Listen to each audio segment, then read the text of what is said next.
Hello and welcome to another edition of Here's the Pitch. I'm your YouTube friend Brad, and it's sponsored by Massa's Restaurants in St. Louis. 5 locations, stlmasses.com is their website. Go there whenever you want to come through St. Louis and get some delicious pasta. Find directions, stlmasses.com. It's another compilation. Again, new subscribers, maybe you haven't scrolled through and seen all the interviews, but I like to take some of the best moments and play them for you, so maybe you'll go back and watch the full interview, and I think a lot of people enjoy these. The last compilation I did seemed to get a lot of traction, so here's another one, and I'll start this one with an interview I did with Tracey Millman. Everybody loves Tracey. Well, how did she enjoy becoming part of the show? She's going to tell you, and I really enjoyed talking to her, so let's take a listen to that now. And you worked with Howard pretty closely, right? You had a lot of like inner dealings, meetings and things, right, or no? Yeah, there were meetings. I did work with him closely, but it was weird because after the show, he would go into his office, he would do his thing for a little bit, and he would get up and leave. So I didn't have the time with him that everyone else did. I didn't go in during breaks. Like sometimes I did if I needed to give him a message or something like that.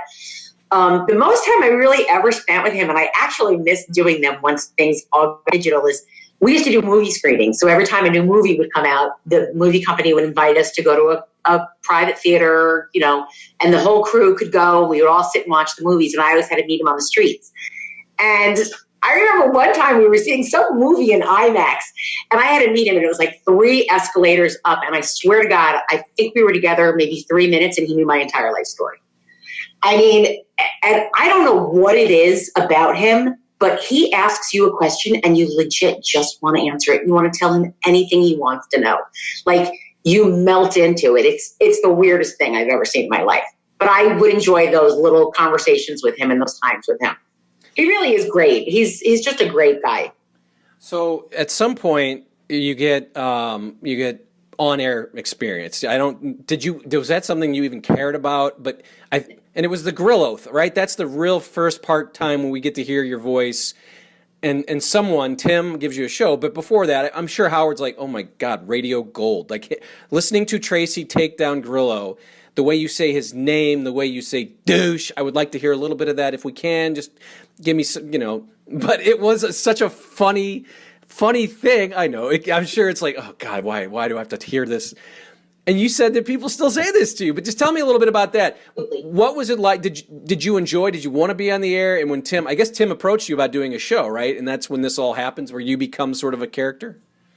I didn't actually know. So as everyone knows, it happened on the intern show. And when I came in the next day and Howard played it on the show, and I remember the biggest fan of that entire thing was Artie Lange.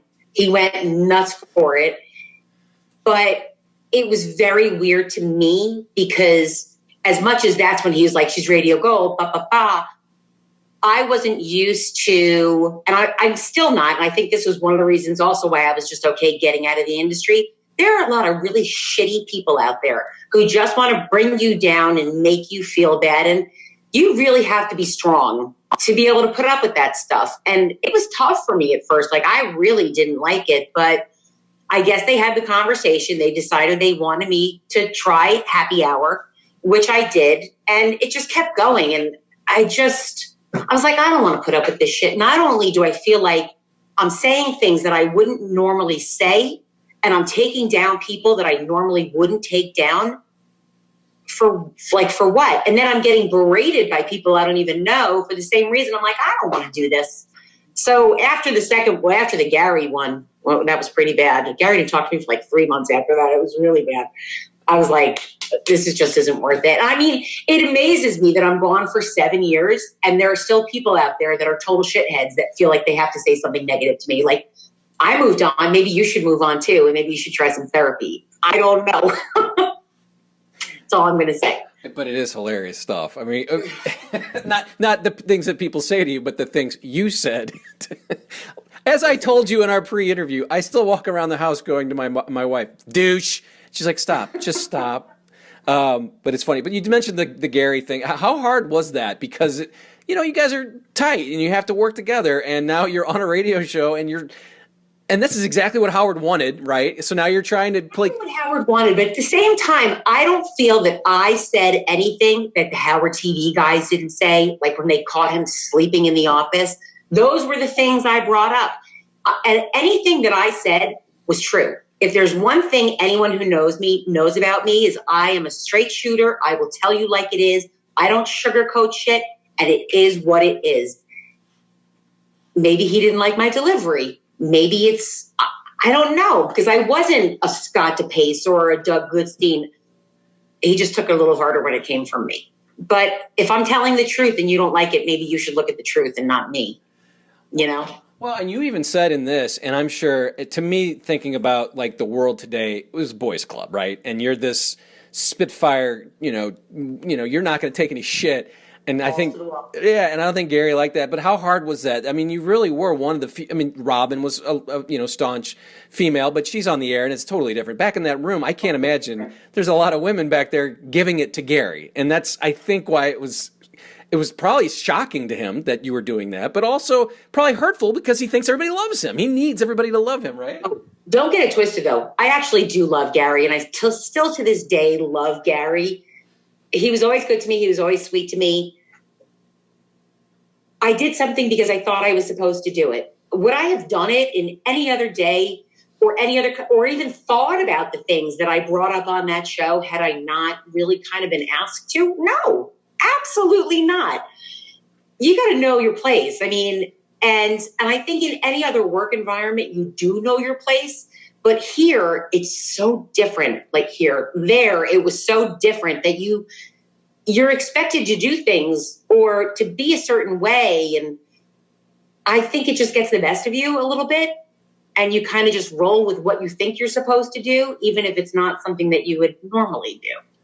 I don't know if I'm describing it right. I don't know. No, that's good. And that's what I was going to say is, did you ever say, listen, to Tim or to Gary, whoever, just, I don't really want to be on the air anymore. This was, I know it was kind of fun for you guys, but I don't need that anymore. Did that ever come up? And did they? No, I did it in the studio with Howard. We had that conversation after the fight with Gary. Oh, hi, little dog. Sparky, yeah. I'm sorry. I'm all doggy. After the second show, when I went in there and Gary and I had it out on the show, we decided that maybe this wasn't the best thing. And then, if you remember, I can't remember what the name of the show was, but Will, Jason, and Teddy did a similar show where they started to talk about everyone in the studio. And again, it led to the same problems. It led to the fights, which is great radio, but it became toxic in the office. Nobody wanted to talk to each other. Nobody trusted each other. And that didn't last that long either. I mean, this is one part of the show. This is one part of your job. So this is an hour. For the other 7 hours, now you hate everybody. Nobody wants to work like that. I can't imagine it, actually. I mean, you ball bust, but then it's on the air and everyone else knows about it. That's why it's always interesting to me that and then Howard's kind of conducting it over here, enjoying it. He's like absolutely. Turning. It's like you sit there and it's like I remember I took Steve Brandano to go see the premiere for Iron Man. And I remember I was sitting on the bus coming into work and I had my little stiletto that I had gotten for Christmas, listening to the show.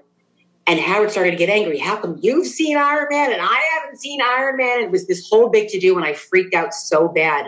And it's like you're constantly on guard because you constantly think something's going to get up, you're going to get in trouble, or something's going to make you get berated on air. And it's like I'm not having a conversation with 4 of my coworkers. I'm having a conversation with 25 million people. And it's creepy. I mean, it's creepy. And you're constantly on edge with everything you do because you never know what's going to come back in a good light, a bad light, and it's intense. It's intense. But Benji is legitimately disgusting, right? Still, even today. I don't even listen. I left that little bitch to do nothing but bark at me because he couldn't come to a comeback. So, and he was the writer, and you would smoke him. Yeah. And what does that say? You mentioned Artie. I mean, he's super talented. Everyone knows it. But to get his impression of you, I mean, there's a person doing an impression of you. Did you love that? I mean, his impression was so great. I loved it only because it was Artie. because I love Artie. I've always loved Artie. Artie has always, and like I said, like even after everything went down and I was so uncomfortable, people were attacking me, and some weren't attacking me. Some were really great about it. Artie was the one that I would go to when I had trouble with it, when I couldn't really grasp what was going on, because before that I was just the chick in the back office, and all of a sudden, and he would always be like, Tracey, don't worry about it. Like he would always just, and every once in a while I would even text him and he would just be like, you're gold. Like, fuck them. Don't worry about it. They're not your problem. Just ignore them. And he was really a good support. I don't even think he knows how much of a support he was. How tough was that for you when he had his issues and then ultimately had to leave completely? It was a bummer. It was a real bummer because he truly is one of the nicest, most generous people I've ever met in my entire life. And you never want to see somebody go down that path, but especially somebody who is so giving and nurturing and caring and just an all-around good person. And it broke my heart. It still breaks my heart to this day. Even like, you know, for everything that he's gone through and everything that went on with his nose. And like, I follow him on social media, and to see him now as to what I knew him at when I first got there, it's torturous. I mean, it's really torturous because he's just a doll. Well, we hope he's doing well. I'm assuming, I always ask everyone, how's Artie if you talk to him? I'm assuming you are not in contact with Mr. Lange. No. That's too bad. I think I reached out to him maybe 3 or 4 years ago on social media, but like in a DM, but that was it. It's funny that because when I hear these conversations, I think of other things people have said, and everyone obviously has just glowing things to say about Artie. So the more I think about the fact that he did get to sleep or he would call in sick, if he was an asshole, you could just get rid of him. But it's impossible because he's such a good dude, and he's great on the show. So yeah. I'm starting to understand more that it was incredibly hard to just say, Artie, you can't come back anymore. Yeah, it was a bummer. I mean, I don't even know how to elaborate on it. It was bad. I think the hardest thing I ever saw, though, was the day that he got into that big fight with Teddy. And you can even see in the video me coming up the hall, because Teddy and I were very good friends at the time. Just took Teddy out of the building. We walked around for a while, but I never saw like 4 to 5 men trying to hold back one man, and that man getting through. Like it, I mean, but now I think at the end of the day, we know it was drug induced and his adrenaline was going, and we had to get Teddy out of the building. And that to me was really heartbreaking to see him that way. Yeah, I mean, it was funny and fun for a while, and then it did get, as a fan, just watching, like, oh, come on, it's just kind of, and part of you is like, Howard, don't you know what's going on? But it seemed like Howard really didn't know, or he found it funny, and that's the hardest part about all of it, I guess. I don't know that it's looking back now, I can say that I saw all these things, or I knew what it was because now I know what it was. But back then, I don't really know that we all knew how bad it was. That boils down to. We knew there was something going on, but I don't think we knew the intensity of it. Well, and that's what I can't remember who said it here, but they said, addicts know addicts, so they obviously know what's going on. Howard's not an addict. Fred's not. Robin. So none of you, all you people are like not really in the Artie Lange show business, drug, John Belushi world, so you would have no idea. You just think, oh, he must have had too many drinks last night, or maybe, yeah, I get it. So we hope he's doing well. I really do, and I hope to have him on here. Teddy, you mentioned it. Any contact with Teddy? Everyone asked me about that.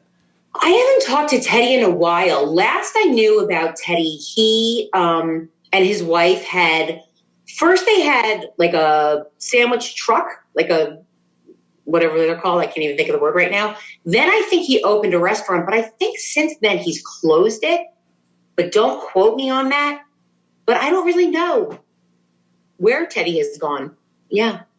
I hope he's doing well, though, him and Poppy. Yeah. Well, I'm going to name some names. You just say what you want to say, all right? Will Murray. Who? Will Murray. Oh, I love Will. Will's a good guy. Jason Kaplan. Huh? Jason Kaplan. I saw recently on Twitter they had put a thing up of Jason. He looks phenomenal. And I love his wife and I love his pets. And I follow them on all social media. And he has the cutest blind beagle, which just melts my heart that he would do that because I have a handicap dog too. Yeah, I don't really have anything. I don't think there's anyone that you could bring up that I would really have something nasty to say about. Was it tense around there though for everyone, including yourself? Because that's a weird, when something like that happens, you know, it's got to be tense and people are walking around scared about their jobs and everything. Well, how did you feel like a tenseness, and were you tense?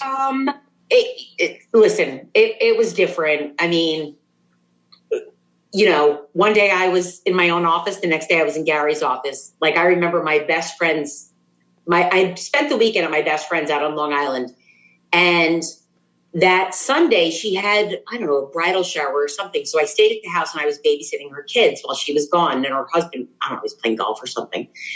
And I come back to the city the next day. I go to work. I'm sitting in my office. She calls me and she's like, my sister died last night. She had a stroke, massive stroke. She died. MARCI comes walking in the office. So you have to be out of here by Wednesday. And I'm literally sitting here talking about somebody who had been in my life for 20 years passing away. And MARCI's just like, you got to be out by Wednesday. So I was like, what the fuck? Like, it was weird. But I really don't have anything to say about MARCI. I really think at the end of the day, she's been more of a benefit than people give her credit for.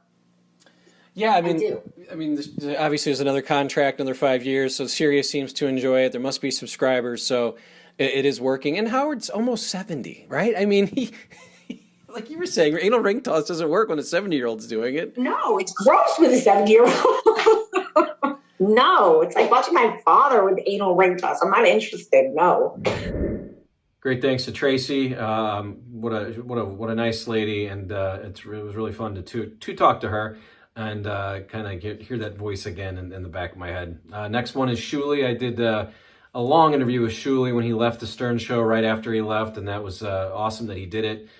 He's still out doing his thing, but I was always interested in his becoming one of the Whack Pack Whisperers, and so we talk about that a little bit.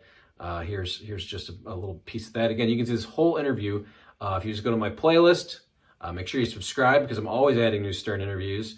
But here's Shuli talking about becoming the Whack Pack Whisperer. And the underdog lady, was she the original QAnon? What is her deal? I've always wondered about her.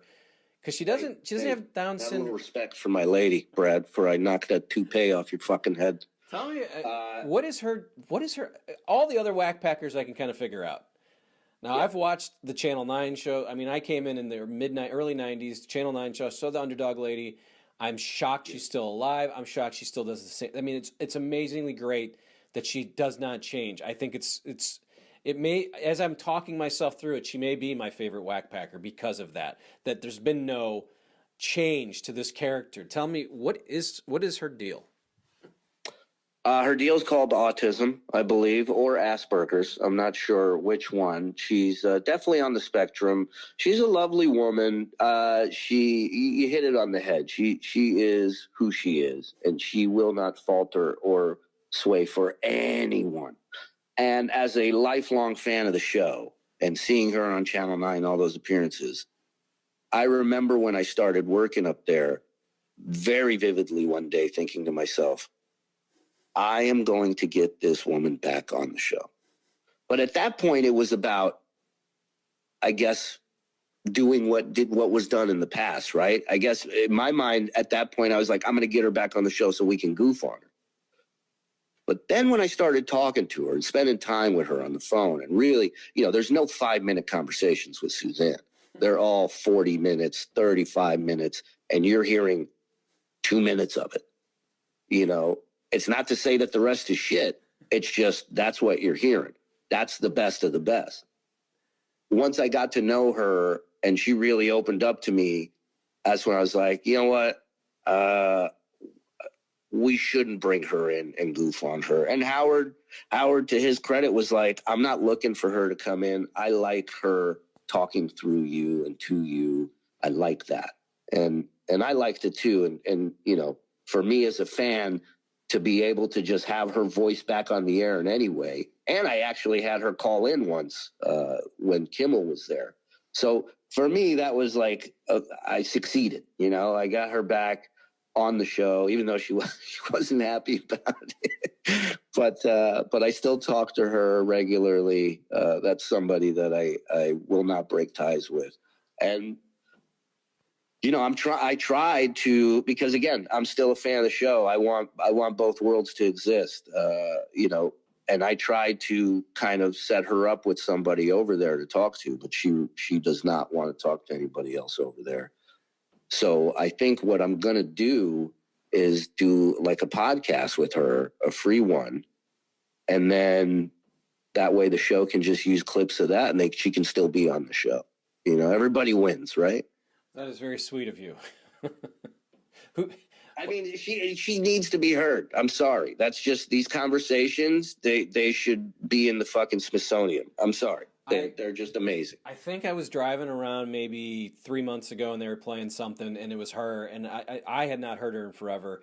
And it was like literally like took me back to when I was 18 watching the show. And I'm like, this woman has not changed. I love it. She'd do these parades and it's like I said, the fact that she has not taken the stardom, I don't know anything about her. I said to her, we can answer, questions from listeners. They can email. And she just goes, I don't have email. I'm not asking you to get email. Relax.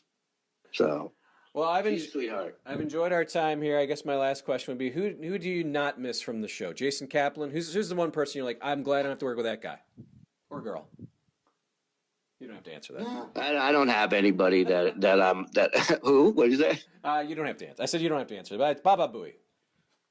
No, man. Listen, Baba Booey, while we had our battles, was instrumental in me turning it all around and getting the airtime that I eventually got up there. Us fighting on the air was a big changing point for me. So I refuse to have. Were there days that people pissed me off? I was like, fuck this dude or fuck her or whatever. Yeah, absolutely. But I don't take that shit with me, man. I wish the best for everybody. I hope everybody succeeds over there. I know I'm going to succeed over here. And yeah, I miss everybody over there, man. I wish them all the best. Big thanks to Shuli. Hopefully we'll have him on again, but he's doing his thing and appreciate him doing that. Another person that I'm always interested in talking to, been a long time, friend, actually, I could say maybe, acquaintance, whatever. Bob Costas. Bob Costas is from St. Louis, and he actually moved to St. Louis in the early 80s, but we always say he's from St. Louis. And I've always wondered his thoughts on Stern and Artie, and it was weird to kind of let those two worlds collide. So I did ask him these questions. I think he was a smidge annoyed. You can see the full interview with Bob. We talk sports all the time, but he is clearly doing something different with his career. But we got into some Stern talk here and Artie Lange's situation on the Joe Buck show and how he would handle that. So I think this is fun. Take a listen. Yeah, I'm a huge Artie Lange fan, and I'm curious if he'll be on the HBO show. He had kind of a debut there one time. I don't think he'll be on, but I'm curious. Did you see that moment when he was with Joe Buck? Joe Buck basically sort of, took on your time slot in that show. What did you think of that, and how would you have handled that? Because it was a different show than you were trying to do. I think Joe was trying to lighten up a little bit with a little more comedy, a little more entertainment flair. But what was your thoughts when you saw it, and how would you have handled a situation like that? Well, two things. Artie Lange is not my cup of tea. I would not have invited him on. If I did 100 shows, I would not have invited him on. I thought it was very unfortunate for Joe because Artie stupidly ruined Joe's first show, and it sent the show into kind of a downward spiral. So A, I wouldn't have had him on, but B, if I did, and he started to act that way, I would have thrown him off the show. We're not here for this. Take a hike. Here's something though. Joe is very talented and he's very good. Like on Brockmire, he's terrific. He's very good in these comedic situations. So there's no doubt that he can do a show that's a hybrid between sports and entertainment, that he can do comedic stuff. But people tend to want everything to go into one neat little category. So if it's like, oh, well, Bob was doing the serious journalistic stuff and Joe is more lighthearted, just look at who the guests were on the record. I had to make a choice. HBO made me choose between staying with them or going to the new baseball network. It's a tough choice, and I went to the baseball network. But right up until that time, among the guests on the show, were Chris Rock and Jerry Seinfeld and Richard Lewis and Tina Fey and Rodney Dangerfield and Billy Crystal and Jon Stewart and on and on and on. You know, so this idea that one guy's straight-laced and the other guy's more freewheeling, usually things are more nuanced than that. There's usually a combination of factors. And if there isn't a combination of factors, then you're pretty one-dimensional. And then Norm Macdonald was the other person we mentioned there, and it made me start thinking, well, man, you were on that building. SNL's right there. How often did you go? Did you watch rehearsals? Tell me a little bit about just being in that building, knowing that's a special place. I mean, that show was 15 years old probably in the point where you started doing later, but you're at NBC even earlier than that. I mean, 1985. It started in 75, so we can do the math. Yeah, 75. I arrived at NBC in 1980.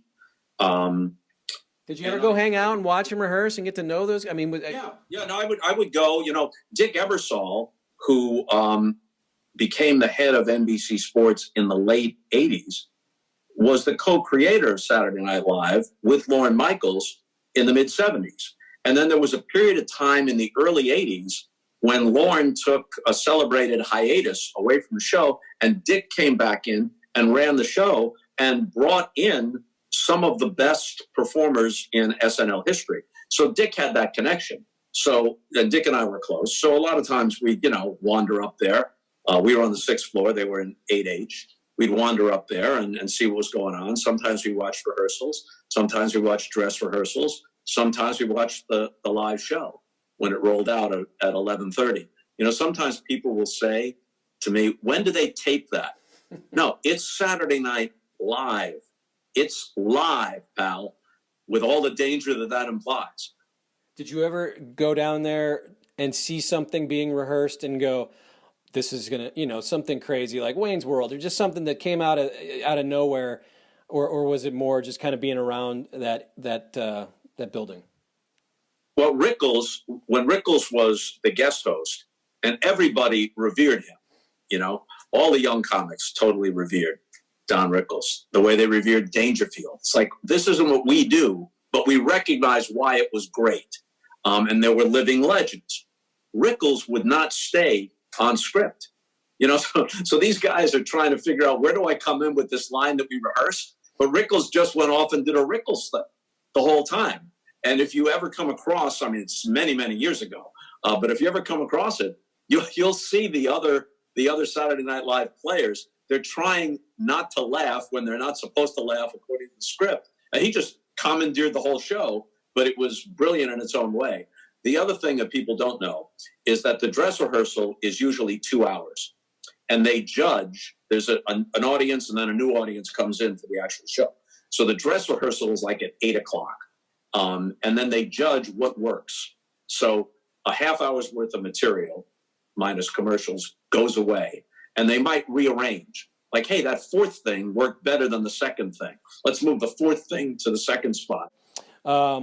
So you've heard me mention this before, if you remember, who knows, but as a child, my Mount Rushmore of broadcasting, and you've kind of been a little angry with me about this, is you. It was David Letterman, then it was Howard Stern and Vince McMahon. So as I've evolved and I've gotten older, This was baseball 2 for 4. Be hitting 500, but no one really cares about batting average anymore. But we'll talk about baseball in a second. But I was curious because me and you've kind of hinted around Howard Stern and kind of talked about how he's kind of changed. Is that something that you might see yourself being on that show, or have you enjoyed how he's evolved? And because I know I've heard you talk about that a little bit, that it's been interesting to see him change his sort of way he goes about doing his radio show. He is an exceptional interviewer. And you could always tell that he was an extraordinary radio talent. But for my taste, some of that talent was misdirected. There was a lot of mean-spirited stuff, schadenfreude type stuff, reveling in other people's misfortune or humiliation type of thing. You could tell that he was talented and capable of better than that. But now on Sirius XM, it's a whole different thing. He has all the time in the world to develop a subject, to delve into an interview. And more often than not, it's very, very good. He's one of the best interviewers on any broadcast platform. And he's obviously very intelligent, and he's obviously also curious. Even when he's talking with someone where it's kind of outside his expertise or knowledge, and he's not really, for example, a big-time sports fan, and you can tell that he doesn't have some of the particulars like you might, but he still asks good questions. And that comes from a lively, intelligent curiosity.